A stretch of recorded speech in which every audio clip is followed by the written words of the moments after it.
नमस्ते, I am जेवी doctor सपना Gehlot and my session is on शीत युद्ध के कारण यानी causes of the cold war. शीत युद्ध के प्रमुख कारण निम्न हैं। पहला है जैसे कि ऐतिहासिक कारण, जो कि कुछ ये जो पर्यवेक्षक हैं वो शीत युद्ध का कारण 1917 के बोल्शेविक क्रांति में ढूंढते हैं। सन 1917 के बोल्शेविक क्रांति के समय से ही पश्चिमी राष्ट्र सोवियत संघ को समाप्त करने के प्रयत्न कर रहे थे, क्योंकि साम्यवाद एक विश्वव्यापी आंदोलन था जिसका अंतिम उद्देश्य पूंजीवाद को समाप्त करके पूरे विश्व में साम्यवाद का प्रसार करना था। ब्रिटेन ने सोवियत संघ को 1924 और अमेरिका ने इसे 1933 में ही मान्यता दी थी। पश्चिमी देश साम्यवादी रूस का नाजी जर्मनी की अपेक्षा अधिक आशंका की दृष्टि से देखते रहे। पश्चिमी देश हिटलर को सोवियत संघ पर आक्रमण करने के लिए प्रेरित करते रहे। दूसरा पॉइंट रहा है कि द्वितीय मोर्चे का प्रश्न। तीसरा यह कि कुछ युद्धोत्तर उद्देश्यों में अंतर भी था कि अमेरिका और सोवियत संघ की युद्धोत्तर उद्देश्यों में भी जो स्पष्ट थी वो भिन्नता थी, क्योंकि भविष्य में जर्मनी के विरुद्ध सुरक्षित रहने के लिए सोवियत संघ यूरोप के देशों को साम्यवादी प्रभाव क्षेत्र में लाना चाहता था। तो पश्चिमी देशों के मत में जर्मनी की पराजय से सोवियत संघ के अत्यंत शक्तिशाली हो जाने का भय था। ये देश सोवियत संघ के बढ़ते प्रभाव क्षेत्र को सीमित रखने के लिए कटिबद्ध थे। इसके लिए आवश्यक था कि पूर्वी यूरोप के देशों में लोकतांत्रिक शासनों की स्थापना हो, जिसके लिए स्वतंत्र निर्वाचन कराने आवश्यक थे। स्टालिन के मत में इन देशों में स्थापित साम्यवादी सरकारें ही वास्तविक जनतांत्रिक सरकारें थीं।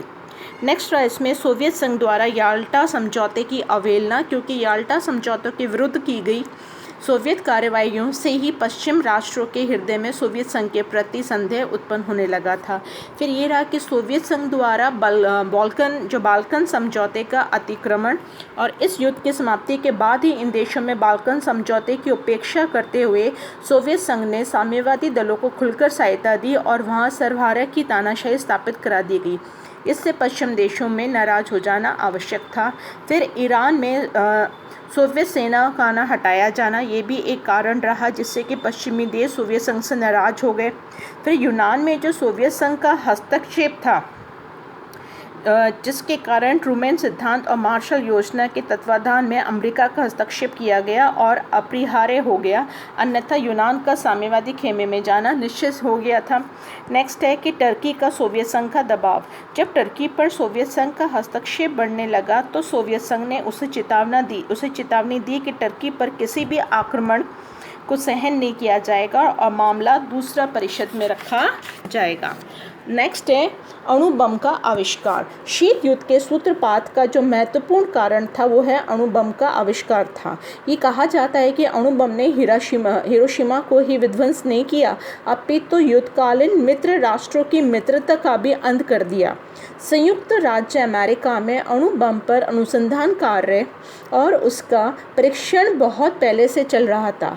अमेरिका ने इस अनुसंधान की प्रगति से ब्रिटेन को और परिचित रखा, लेकिन सोवियत संघ ने इसका रहस्य जानबूझकर गुप्त रखा गया। सोवियत संघ को इससे बहुत सदमा पहुंचा और उसने एक बार और घोर विश्वासघात माना। उधर अमेरिका और ब्रिटेन को अणु बम के कारण यह अभिमान हो गया कि अब उन्हें सोवियत सहायता की कोई आवश्यकता नहीं है। अतएव इस कारण भी दोनों पक्षों में मनमुटाव बढ़ा। फिर है सोवियत संघ द्वारा जो अमेरिकी विरोधी प्रचार अभियान हो रहा था, इससे ये दोनों एक दूसरे के विरुद्ध बहुत ज़्यादा हालात ख़राब होने लगे।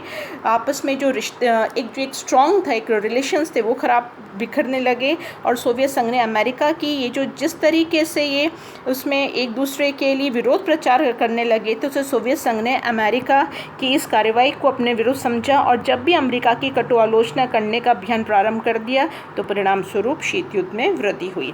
नेक्स्ट ये रहा कि पश्चिम की सोवियत विरोध नीति का प्रचार भी बहुत खतरनाक रहा।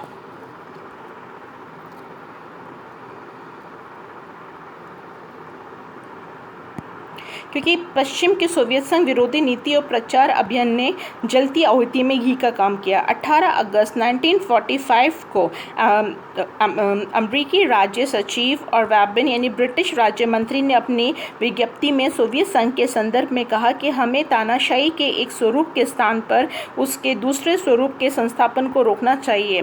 5 मार्च 1946 को अपने फुलटन भाषण में चर्चिल ने कहा कि बाल्टिक में स्टैटन से लेकर एड्रियाटिक में टोटेस्के तक महाद्वीप यूरोप से एक लोह का आवरण छा गया है। ये सभी प्रसिद्ध नगर और सोवियत क्षेत्र में बसने वाली जनता न केवल सोवियत प्रभाव से है वरन सोवियत नियंत्रण से है। उसने आगे कहा कि स्वतंत्र की दीप शिखा प्रज्वलित रखने के लिए एक ईसाई सभ्यता की सुरक्षा के लिए एक आंग्ल अमेरिकी गठबंधन की आवश्यकता है। चर्चिल के फुलटन भाषण के दूरगामी परिणाम हुए और अप्रैल 1946 के उपरांत दोनों पक्षों ने अपने मतभेदों को खुलेआम प्रकट करना शुरू कर दिया, जिससे दोनों पक्षों का एक दूसरे के प्रति शत्रुतापूर्ण दृष्टिकोण बन गया। ये शायद चर्चिल के व्याख्यान के प्रभाव था कि जिसने मुनरो सिद्धांत को एक निश्चित स्वरूप प्रदान किया और जिसने मार्शल योजना का जन्म दिया। चर्चिल के फुलटन भाषण के में संबंध में कहा गया है कि ब्रिटेन के युद्धकालीन नेता के फुलटन भाषण ने शीत युद्ध का वास्तव में प्रारंभ नहीं किया हो तो वे प्रथम बुलंद जैसे कह सकते हैं कि वे प्रथम बुलंद उद्घोषणा थी। उसके बाद रहा कि बर्लिन की नाकेबंदी जो जून 1948 था और इससे पश्चिमी देशों ने सुरक्षा परिषद में सोवियत संघ की नाकेबंदी की विरुद्ध शिकायतें की और इस कार्रवाई में शांति के लिए घातक बताया। फिर है सोवियत संघ द्वारा जो वीटो का जो बार बार प्रयोग हो रहा था, इस कारण पश्चिमी राष्ट्र सोवियत संघ की कटु आलोचना करने लगे और जिसके परिणाम स्वरूप अनेक परस्पर विरोध और तनाव का वातावरण और अधिक विकसित हो गया। नेक्स्ट है कि सोवियत संघ की जो लैंड लीज सहायता बंद किया था, उससे अमेरिका द्वारा सोवियत संघ को जो आंशिक आर्थिक सहायता दी जा रही थी, उससे ये कह सकते हैं कि उससे एक वो एक मतलब संतुष्ट नहीं थे, क्योंकि ये सहायता अत्यंत अल्प थी। किंतु ये अल्प सहायता को भी राष्ट्रपति ट्रूमैन ने द्वितीय विश्व युद्ध को एकाएक बंद कर दिया, जिससे सोवियत संघ का नाराज होना स्वाभाविक था।